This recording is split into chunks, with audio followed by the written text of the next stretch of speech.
दोस्तों, एक रात 5 देश मिसाइलें अलर्ट और दुनिया का सबसे इम्पोर्टेंट ऑयल रूट एक बार फिर ग्लोबल क्राइसिस का सेंटर पॉइंट बन गया हो। मिडिल ईस्ट से आई लेटेस्ट डेवलपमेंट ने पूरी दुनिया को हिलाकर रख दिया है। फ्रेश यूएस एयर स्ट्राइक के बाद ईरान ने गल्फ रीजन में रिटेलिएशन का दावा किया है।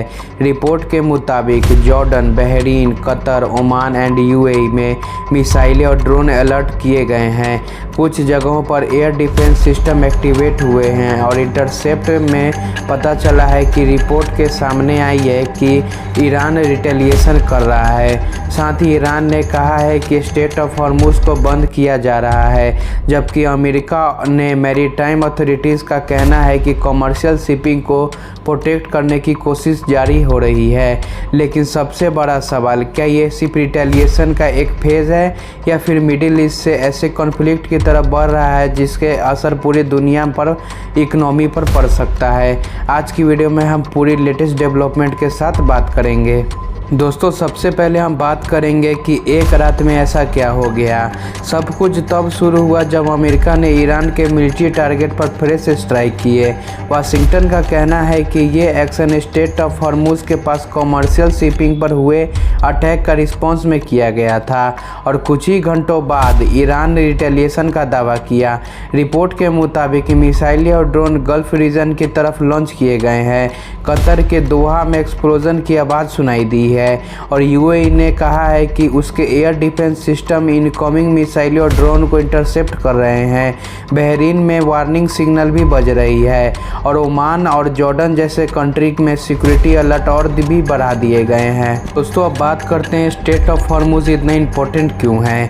अगर दुनिया का कोई एक ऐसा सी रूट ग्लोबल इकोनॉमी का हार्ट बीट बन जाए तो वह सिर्फ स्ट्रेट ऑफ हॉर्मुज है।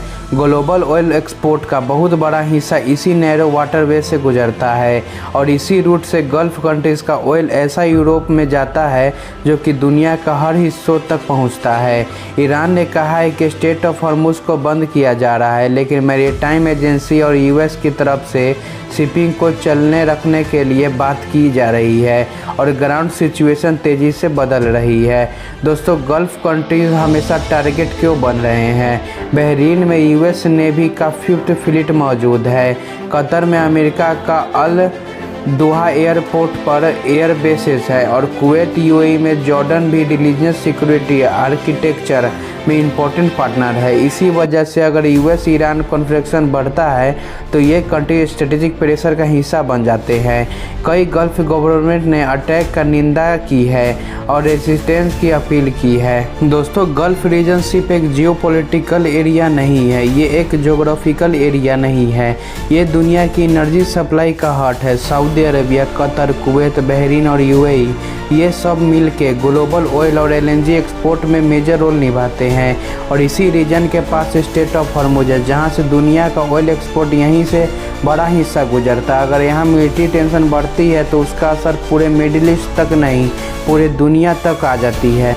दोस्तों, इसका असर ग्लोबल इकोनॉमी पर क्या हो सकता है। अगर कॉन्फ्लिक्ट और भी एस्केलेट होता है तो क्रूड ऑयल के प्राइसेस और तेज़ी से बढ़ जाएंगे, सेशन पर प्रेशर बढ़ जाएगा और स्टॉक मार्केट काफ़ी ऊपर नीचे हो जाएगा, जिसके वजह से काफ़ी इन्वेस्टर और गवर्नमेंट दोनों को क्राइसिस का सामना करना पड़ेगा। सबसे बड़ा सवाल ये है कि क्या डिप्लोमेटिक इस क्राइसिस को रोक पाएगी या फिर मिडिल ईस्ट एक नए एस्केलेशन के फेज़ में इंटर कर रहा है।